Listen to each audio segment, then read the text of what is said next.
Dear students, विज्ञान शिक्षण के अंतर्गत आज का जो हमारा टॉपिक है वो है कूलाम का नियम अर्थात कूलम्स लॉ। तो कूलाम का नियम क्या है? कूलाम एक प्रसिद्ध फ्रांसीसी वैज्ञानिक थे। इन्होंने 1785 में अपने प्रयोगों के आधार पर कई सारे इन्होंने प्रयोग किए आवेश से संबंधित, और अपने प्रयोगों के आधार पर दो आवेशों के मध्य कार्य करने वाले आकर्षण एवं प्रतिकर्षण के संबंध में एक नियम प्रदान किया था। इस नियम को ही कूलाम का नियम कहते हैं। तो कूलाम का नियम है क्या? आकर्षण और प्रतिकर्षण तो आप जानते हैं, अगर समान आवेश होंगे तो प्रतिकर्षण होगा और विपरीत आवेश अगर होंगे तो आकर्षण होगा।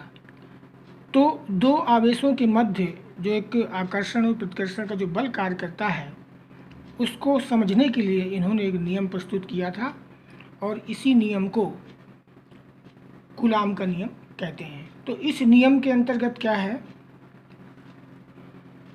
दो स्थिर बिंदु आवेशों के बीच लगने वाला आकर्षण अथवा प्रतिकर्षण का बल दोनों आवेशों की मात्राओं के गुणनफल के अनुक्रमानुपाती होता है।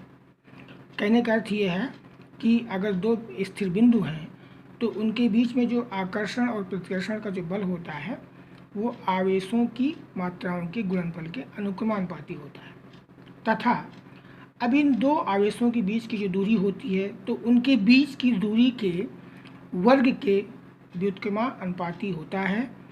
यह बल दोनों आवेशों को मिलाने वाली रेखा के अनुदिश होता है। ये है कूलाम का नियम।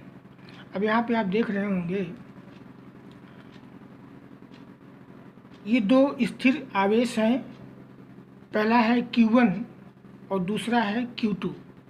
एक स्थिर बिंदु आवेश यहाँ पर है, दूसरा स्थिर बिंदु आवेश यहाँ पर है, और यहाँ पे जो दोनों आवेश हैं वो धनात्मक हैं। तो इस स्थिति में आप देख रहे होंगे कि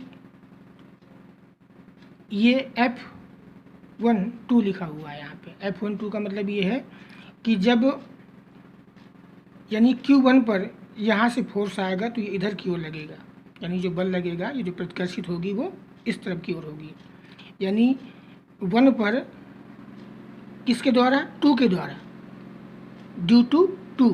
तो 2 के द्वारा इस F1 पर फोर्स लगेगा, आकर्षण प्रतिकर्षण होगा। और इसी तरह आप देखेंगे कि F21 यहाँ पर लिखा हुआ है। इसका अर्थ ये है कि 2 पर F1 के द्वारा, यानी यहाँ पे जो ये जो आवेश है इसके द्वारा इस दिशा की ओर प्रतिकर्षण बल होगा। तो जैसा कि नियम है कूलाम का कि बिंदु आवेशों के बीच लगने वाला आकर्षण अथवा प्रतिकर्षण का बल दोनों आवेशों की मात्राओं के गुणनफल के अनुक्रमानुपाती होता है। तो यहाँ पे हम देख रहे हैं ये Q1 ये आवेश है, दूसरा है Q2। तो उस हिसाब से जो बल होगा F जो होगा वो क्या होगा? Q1 और Q2 के गुणनफल के अनुक्रमानुपाती होगा। तो ये क्या हो जाएगा? F और अनुक्रमानुपाती Q1 इंटू Q2, और F अनुक्रमानुपाती 1/r²। तो इस हिसाब से ये जो आकर्षण और प्रतिकर्षण का जो बल होगा ये हो जाएगा F बराबर K Q1 Q2/r²। तो R क्या है? R है इन दोनों आवेशों के बीच की दूरी। तो जैसा कि नियम है कूलाम का कि उनके बीच की दूरी के वर्ग के व्युत्क्रमानुपाती होता है। तो इन दोनों आवेशों के बीच की दूरी है क्या है? R1, यानी Q1 और Q2 के बीच की जो डिस्टेंस है वो R है। इसलिए ये हो जाएगा F बराबर K Q1 Q2/r²। यहाँ पर K क्या है? K यहाँ पर अनुक्रमानुपाती नियतांक है, और इसका मान है कितना है? इसका मान है 9 × 10⁻⁹ न्यूटन मीटर प्रति कूलाम न्यूटन मीटर स्क्वायर प्रति कूलाम स्क्वायर। इसलिए अगर हम F बराबर बात करें तो F बराबर क्या हो जाएगा, यहाँ पे K की जगह हम रख देंगे इसका मान। कितना है इसका मान, तो ये है 9 गुणे 10 की घात 9, तो K की जगह इसका मान हो गया और Q1 अपान Q2 अपान R स्क्वायर न्यूटन। अगर यहाँ पे हम मान लेते हैं कि Q1 बराबर Q2 1 मीटर है तथा R इन दोनों के आवेशों के बीच की जो डिस्टेंस है वो अगर हम मान लेते हैं कि बराबर R बराबर कितना हो 1 मीटर हो, तब F बराबर हो जाएगा 9 गुणे 10 की घात 9 न्यूटन। तो इस कैलकुलेशन से आपको ये पता चलता है, हम ये कह सकते हैं कि एक कूलाम वह आवेश है जो अपने से 1 मीटर की दूरी पर निर्वात या वायु में अपने बराबर समान आवेश को 9 गुणे 10 की घात 9 न्यूटन के बल द्वारा प्रतिकर्षित करता है। और 1 माइक्रोकूलाम की अगर हम बात करें, 1 माइक्रोकूलाम किसके बराबर होता है, तो वो होता है 10 की घात -6 कूलाम। तो पुनः मैं एक बार फिर से दोहरा देता हूँ,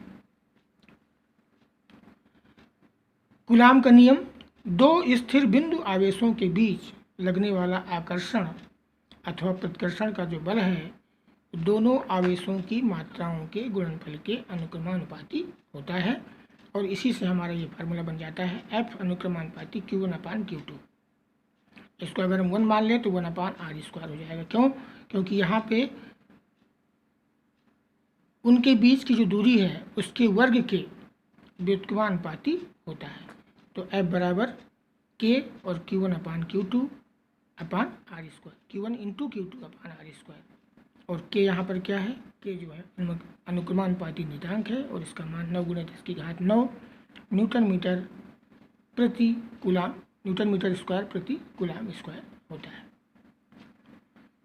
तो कूलाम का नियम महत्वपूर्ण है, इसको आप लोग जो है पढ़ेंगे और अच्छे से समझेंगे सभी लोग।